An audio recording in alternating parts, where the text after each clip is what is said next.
Hello guys, welcome to our channel. Friends, ఇప్పుడైతే మనం Indian navy నుంచి అయితే ఒక నోటిఫికేషన్ అయితే రావడం తేలిందండి. గాయస్, ఇక్కడ మీకు వీడియో నచ్చితే లైక్, అదేవిధంగా సబ్స్క్రైబ్ చేసుకోండి. ఈ వీడియోకి అయితే మీరు ఆన్లైన్ ద్వారా మాత్రమే అప్లై అనేది చేయాల్సి ఉంటుంది. ఎవరు ఎలిజిబుల్ అవుతారో మిగతా ప్రాసెస్ కూడా చెప్తాను. మీద 10th క్లాస్ ఉంటే కూడా మీరు అప్లికేషన్ అయితే చేసుకోవచ్చు. అండ్ గైస్, ఈ నోటిఫికేషన్ అయితే చూసుకుంటే డాక్యార్డ్ అప్రెంటిస్‌షిప్ స్కూల్ ముంబై నుంచి రావడం తేలిందండి. ఈ వివరాలు మిగతా కూడా చెప్తాను. ఇక్కడ మీరు చూసుకుంటే ఫస్ట్ అనేది ఎలక్ట్రీషియన్ వాళ్ళకైతే వేకెన్సీ అయితే ఉండడం తేలింది. ఎలక్ట్రో ప్లేట్ వాళ్ళకి వేకెన్సీస్, అదేవిధంగా ఫిట్టర్ వాళ్ళకి వేకెన్సీ అయితే ఉన్నాయి. ఫౌండరీ మ్యాన్ వాళ్ళకైతే ఉన్నాయి.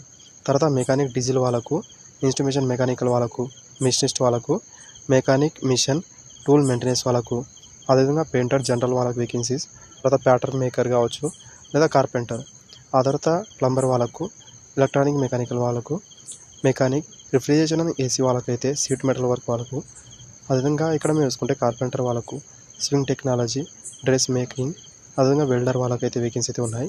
మేషోన్ బీసీ వాళ్ళకు, అదేవిధంగా ఐటీ వాళ్ళకైతే కూడా వేకెన్సీ అయితే ఉన్నాయి. ఫిట్టర్ వాళ్ళకి వేకెన్సీ అయితే ఉన్నాయండి. 8th క్లాస్, అదేవిధంగా 10th క్లాస్ పాస్ అయిన వాళ్ళకు కొన్ని వేకెన్సీ అయితే ఉన్నాయి. అవి అయితే ఇక్కడ చూసుకుంటే రెగ్యులర్లో అయితే 8th క్లాస్ పాస్ అయిన వాళ్ళైతే అప్లై అయితే చేసుకోవచ్చు. తర్వాత ఫర్గు హీట్ ట్రీట్మెంట్ వాళ్ళకైతే 10th క్లాస్ పాస్ అయిన వాళ్ళైతే ఎలిజిబుల్ అవుతారు. టోటల్ నెంబర్ ఆఫ్ వేకెన్సీ అయితే 301 వేకెన్సీ అయితే ఉండడం జరిగిందండి.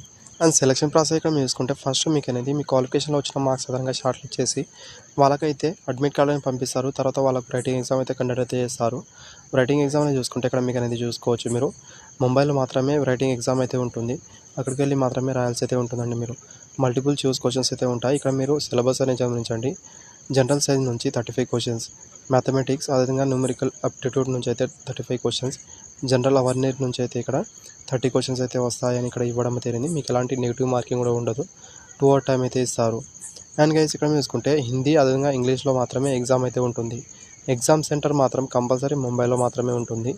ఎగ్జామ్ అనేది మేలో అయితే కండక్ట్ అయితే చేస్తారని చూపించారు. అండ్ గైస్, ఈ నోటిఫికేషన్ మీరు అప్లై అనేది చేసుకుంటే మీకు హాస్టల్ కూడా ఉంటుంది. అదైతే ఇక్కడ మీరు గమనించండి. గవర్నమెంట్ హాస్టల్ అయితే మీకు ప్రొవైడ్ అయితే చేస్తారు. అండ్ జూలైలో అయితే మీకు అనేది ట్రైనింగ్ అయితే స్టార్ట్ అవుతుంది. అదేవిధంగా నేవీలో మీరు అప్రెంటిస్‌షిప్ చేసిన వాళ్ళకైతే తర్వాత అక్కడ నుంచి వచ్చే నోటిఫికేషన్ అనేది సపరేట్గా వాళ్ళ కోసం మాత్రం కొన్ని నోటిఫికేషన్ అయితే రిలీజ్ చేస్తారు. అలాంటప్పుడు మీకైతే యూజ్ అవుతుంది. ఫిజికల్ స్టాండర్డ్ అయితే కొన్ని ఉండాల్సి అయితే ఉంటుంది. హైట్ అనేది 150 సెంటీమీటర్ అయితే ఉండాల్సి అయితే ఉంటుంది. వెయిట్కి తగ్గ హైట్ అయితే ఉండాల్సి అయితే ఉంటుంది. మీకు అనేది చెస్ట్ కూడా చూస్తారు. అవి కూడా ఇక్కడ మీరు గమనించండి. అప్లికేషన్ అయితే ఆన్లైన్ ద్వారా మాత్రమే చేయాల్సి అయితే ఉంటుంది. డిస్క్రిప్షన్లో లింక్ అయితే ఉంటుంది. అక్కడ నుంచి అయితే అప్లికేషన్ చేసుకోవచ్చు. అప్లై చేసుకోవడానికి లాస్ట్ డేట్ అనేది April 4 వరకు అయితే టైం అయితే ఇవ్వడం తెలియదు. అప్పటి వరకు అయితే మీరు ఆన్లైన్ ద్వారా అప్లై అనేది చేసుకోవాల్సి అయితే ఉంటుంది.